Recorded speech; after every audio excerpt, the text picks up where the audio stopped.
Bienvenue dans Politique en partenariat avec Slate.fr. Bonsoir Jean-Marie Colombani. Bonsoir Roselyne. Et ensemble, nous recevons Jean-Louis Borloo. Merci. Merci d'avoir accepté notre invitation parce que vous vous faites rare dans les médias. Donc Jean-Louis Borloo, vous étiez sans doute le personnage le plus atypique de la classe politique française, ancien avocat.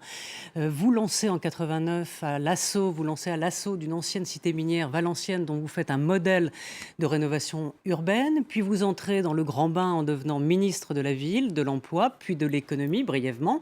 Et puis ministre d'État avec le grand ministère de l'Écologie. Puis vous caressez un moment le rêve de devenir Premier ministre, car Nicolas Sarkozy vous le fait miroiter. Miroir aux alouettes, vous créez donc le parti centriste, l'UDI, mais suite à un pépin de santé, vous disparaissez de la scène politique. Alors, ancien grand Manitou de l'environnement, vous devenez le grand sorcier blanc de l'Afrique, que vous voulez électrifier. Votre fondation Énergie pour l'Afrique, soutenue par François Hollande, qui d'ailleurs vous héberge dans les bureaux de l'Élysée, a pour objectif de promouvoir l'électricité sur tout le continent africain. On va en parler longuement de cette fondation, mais moi j'ai une question. On aimerait savoir pourquoi avoir dans le fond délaissé la politique politicienne. Vous allez me répondre que vous continuez à être dans l'action et dans la politique, mais pourquoi avoir quitté les rives de cette politique française ? Mais qu'est-ce que c'est la politique ?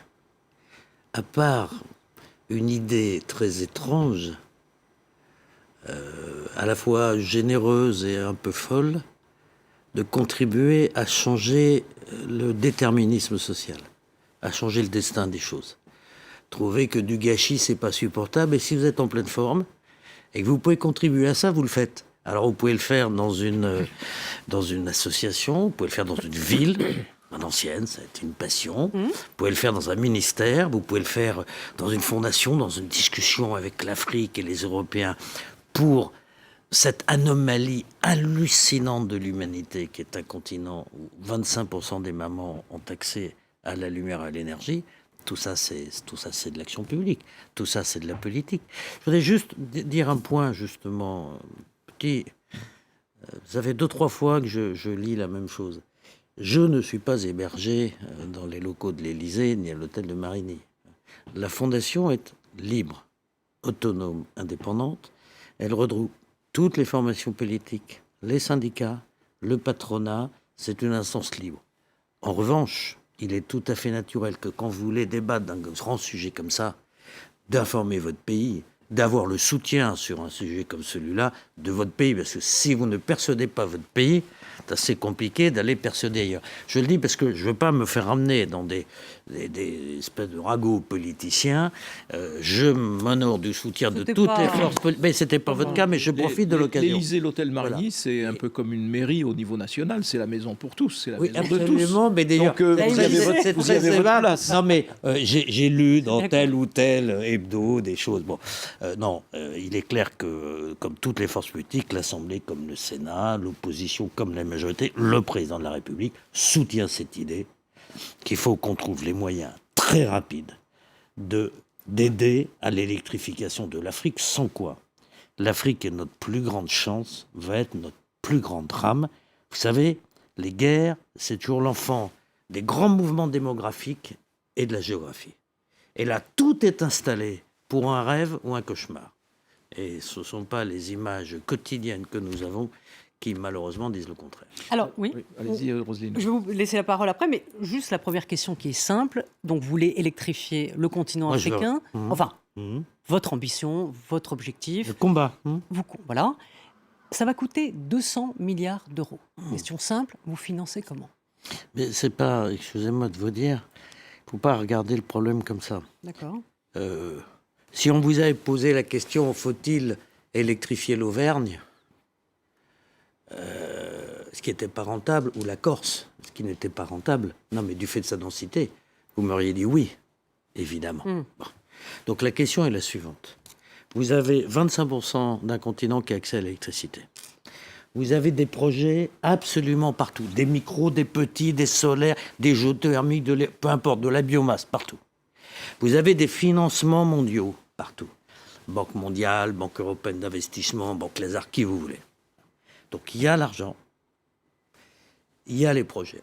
Il manque ce qu'il a manqué pour l'Auvergne, mais ce qui a manqué en Russie, aux États-Unis, partout. Il manque une petite partie d'organisation et de subvention pour rendre bancables les projets. C'est ça ce qui manque.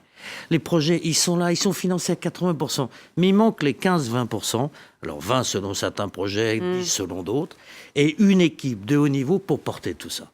Et c'est ce travail que les chefs d'État africains m'ont demandé de faire, d'abord quelques-uns au début, puis en les rencontrant tous, de monter l'ingénierie, l'outil, le tiers de confiance qui permettent à l'Afrique de s'équiper. Voilà. C'est ça l'objet et le projet. C'est pas la première structure qui se penche sur l'Afrique. Ce qui change, c'est notre perspective sur l'Afrique, puisque aujourd'hui tout le monde considère que c'est la prochaine frontière du développement. Donc c'est important de savoir pour nous ce que vous apportez vraiment, parce qu'il y a la Banque mondiale, il y a des institutions internationales de toutes sortes. Alors, il y a eu une réunion récemment à Johannesburg où vous avez réussi peut-être à poser la première pierre de cela, qui ressemble, bon, mais en même temps c'est un peu absurde de dire ça, qui ressemble au premier pas de la construction européenne. C'est-à-dire quand on commençait à mettre ensemble de l'énergie. Là, c'est un petit peu ce que vous essayez de faire, mais comment réussir surtout? Mais moi je n'ai pas une initiative, comme on dit dans le langage diplomatique. Des initiatives, il y en a plein. C'est pas le sujet. Le sujet, c'est que les chefs d'État africains me disent, Jean-Louis, parce qu'on s'est connus en 2008-2009, on avait préparé Copenhague ensemble. On n'y arrive pas. Penche-toi sur la question. Fais le diagnostic. Et dis-nous ce que tu en penses et ce que tu proposes. Voilà, c'est aussi simple que ça. J'en ai rencontré 41 dans chacun leur bureau. Je ne vous parle pas des rencontres dans les sommets, dans leur bureau, pour faire le diagnostic avec leurs équipes. Et le diagnostic, à la fin, il est très simple. Il manque une équipe de haut niveau, transnationale, qui porte et qui soutienne, parce que l'accès à la Banque mondiale, c'est compliqué, les critères changent, l'accès à la BEI, c'est compliqué, l'accès au privé, c'est compliqué. Certains États sont très petits, d'autres un peu plus puissants. Donc, il manque une équipe de haut niveau. Il manque, deuxièmement, un financement international gratuit. Ça s'est fait dans tous les pays du monde. Jamais l'énergie n'a été développée exclusivement sur la rentabilité du privé. Jamais. Mais il y aura des financements privés. Pas plus en France, bien entendu. 80%, ça sera du prêt, alors ou du prêt public ou du prêt privé, mais ça se rembourse. Mais concrètement, vous allez monter une agence non, de l'électricité. Mais ils viennent, c'est moi, je m'entraîne du tout.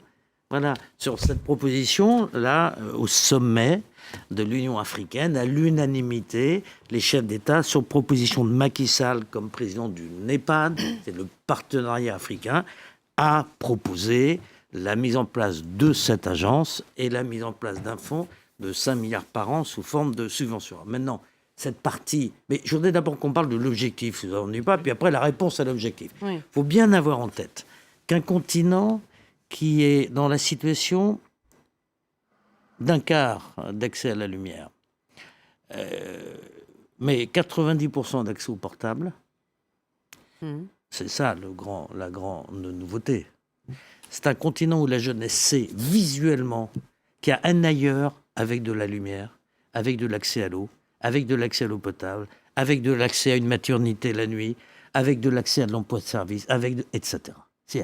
Et l'idée que sur ce continent, qui est unique, le reste du monde, c'est 90% d'accès à l'énergie, y compris quand on prend l'Inde, qui était en retard, qui progresse très, très vite. Donc c'est une anomalie absolue, qui peut s'expliquer faible densité, état jeune, pas de moyens publics, et une croissance démographique de 5 fois.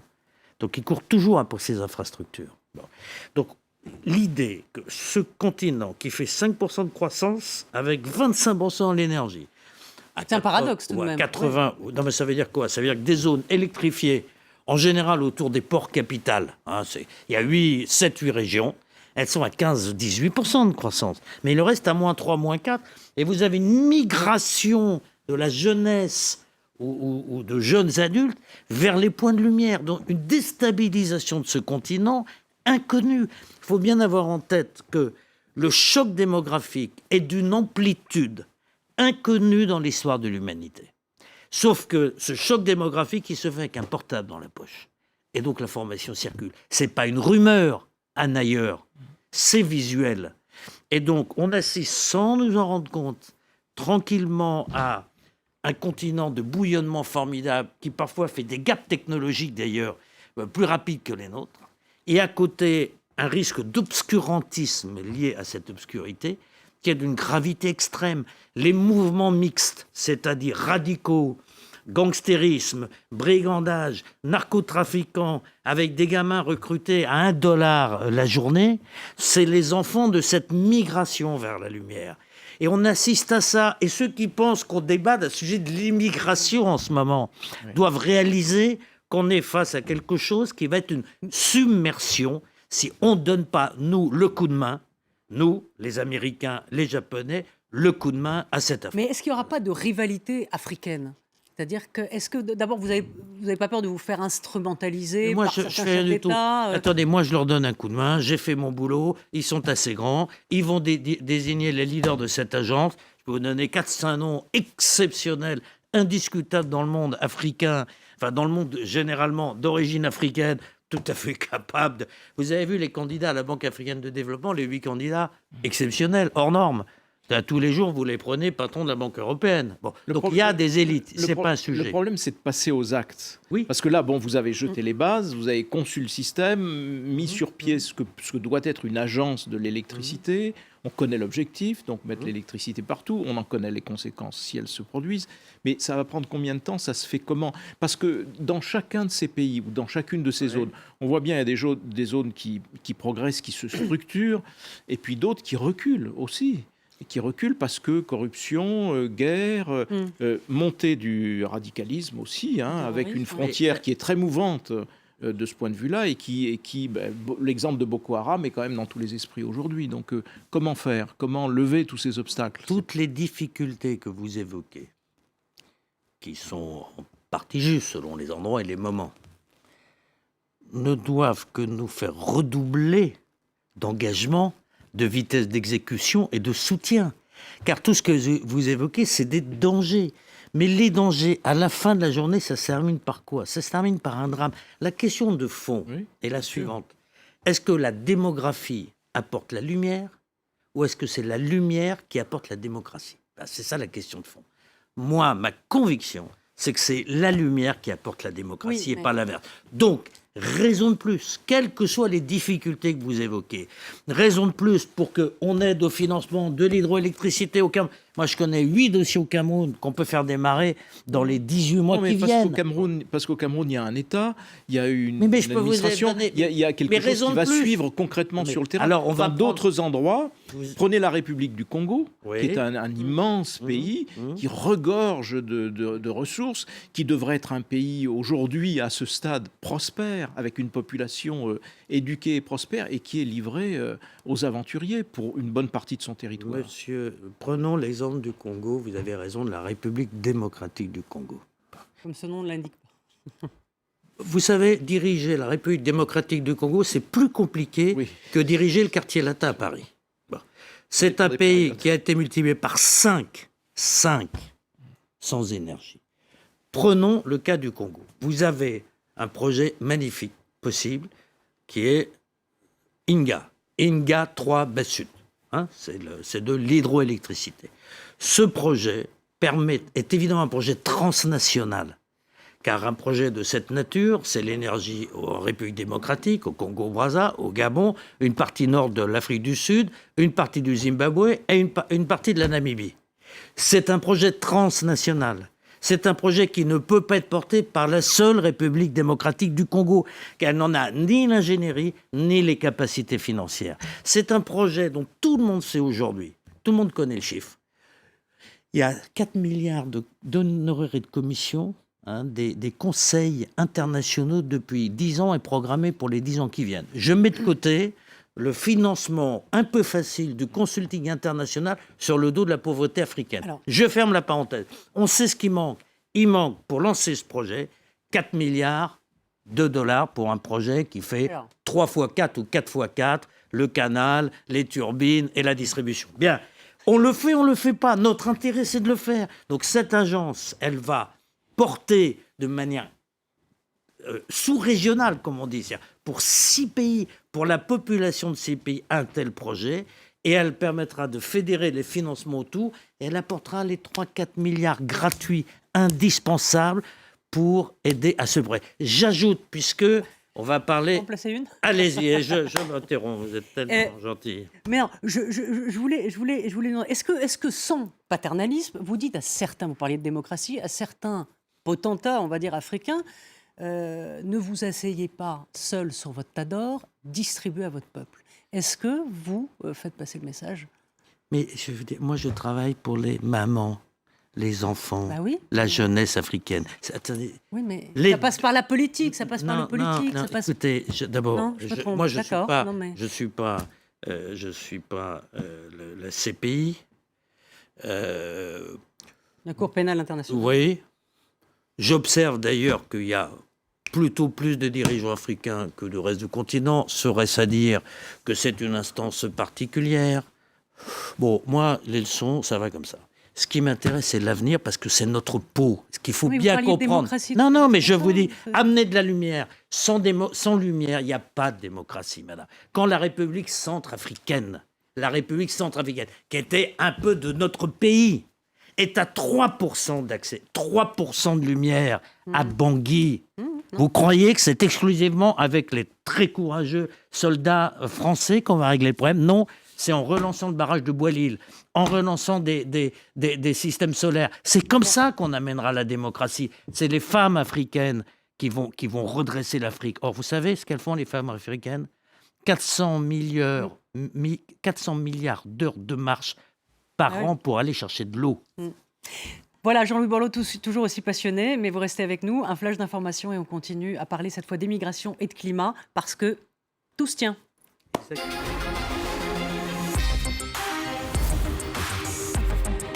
Intelligence économique. Qui va stopper l'arme d'espionnage massive de la NSA? 2 ans après les révélations d'Edward Snowden, les grandes oreilles américaines poursuivent leur besogne. De Paris à Washington, en passant par Bruxelles et Berlin, l'enquête du journal de l'intelligence économique montre que rien n'a changé. On discute, on débat, on publie des rapports, et pendant ce temps, Big Brother reste à l'écoute. Intelligence économique. À voir sur France 24 et sur france24.com.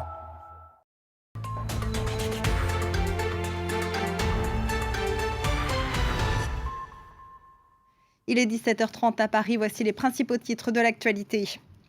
L'homme suspecté d'être l'auteur de la fusillade dans une église noire de Charleston aurait été arrêté aux États-Unis. Cet homme blanc de 21 ans a tué 9 personnes hier soir dans une ancienne église de la communauté noire de Charleston. Il se trouvait en Caroline du Nord lorsqu'il a été arrêté. Ce serait un membre d'un groupe prônant l'apartheid. Il aurait déjà eu des démêlés avec la justice concernant notamment des affaires de drogue. L'arme utilisée serait un cadeau reçu en avril dernier. Barack Obama doit s'exprimer dans quelques instants sur le sujet. L'Eurogroupe de la dernière chance pour la Grèce, c'est aujourd'hui. Il faut qu'Athènes se mette d'accord avec ses créanciers pour obtenir le déblocage de la dernière tranche d'aide et éviter le défaut de paiement face au FMI à la fin du mois, mais ça semble peu probable. Le pape François a pris fait et cause pour l'environnement. Dans une encyclique dévoilée aujourd'hui, il a souligné la responsabilité de l'homme dans le changement climatique et l'a appelé à protéger la planète qui lui a été donnée par Dieu, a-t-il insisté. Et puis, vous ne l'aurez pas manqué, ce 18 juin, c'est le bicentenaire de la bataille de Waterloo, une défaite de Napoléon qui mit fin aux 100 jours et fit choir l'empereur. Des commémorations ont eu lieu en Belgique en présence de plusieurs chefs d'État européens. C'est la fin de ce Flash Info. Plus d'informations notamment sur les événements de Charleston sur notre site internet www.france24.com en français, en anglais et en arabe. Le reste des informations, ce sera dans notre prochain journal. À tout à l'heure.